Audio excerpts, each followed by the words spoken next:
ng hagdan yung ating gagawin ngayon. Ayan. Para maumpisaan na natin yung ating hagdan.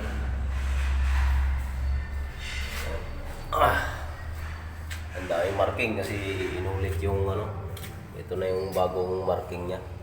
Hindi na yung sa taas. Ayan yung bagong marking. Ayan. Level.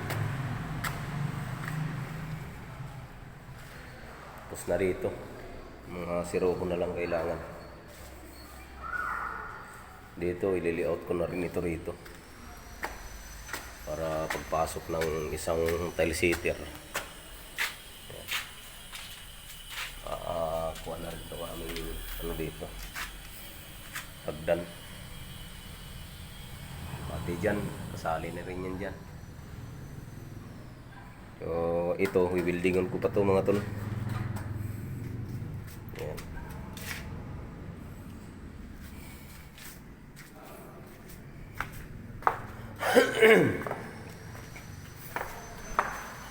Yung tiles namin dito. Ayan.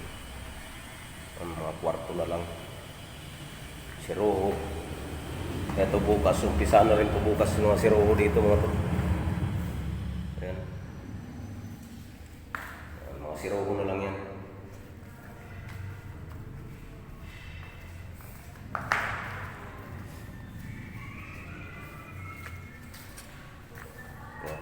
I-layout ko ulit yan. Bali pangatlong marking na ito kasi binago.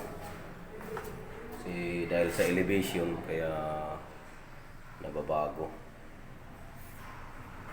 Saka yung tiles din na ilalagay dito babago din.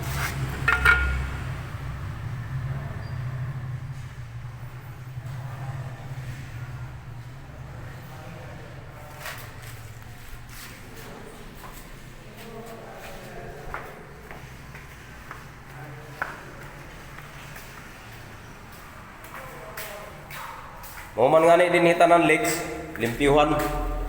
Ito nga punasan tanan pagkakuan.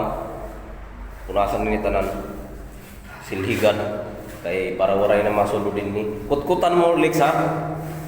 Kay para pag grout naton masok-sokan grout.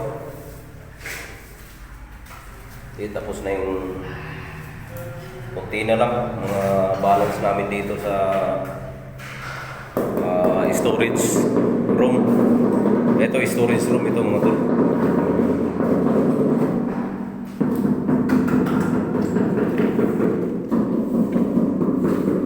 Bali tindahan ito rito.